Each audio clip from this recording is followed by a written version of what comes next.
Today we're going to be changing the oil on a Mini Cooper S. First thing is to get a nice pan for the oil, put it underneath the car.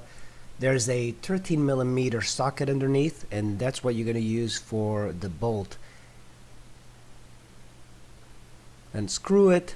The oil is going to be pouring out and shooting towards the back. Make sure that it drains completely.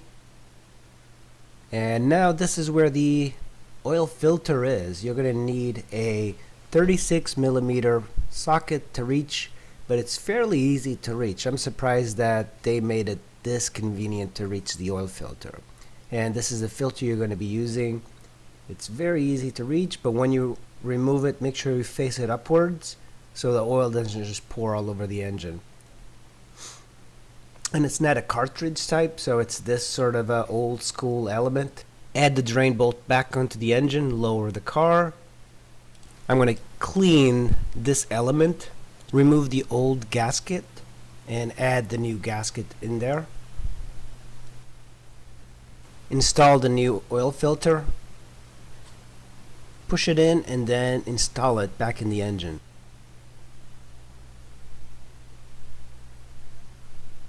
The oil I'm using is synthetic Mobil 1 530, and you're going to use 4.8 quarts on the Mini Cooper S, 4.6 quarts on the Mini Cooper convertible, according to the manual.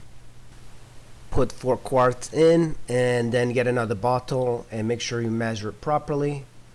Put the cap back on, start the Mini Cooper, let it warm up for a little bit.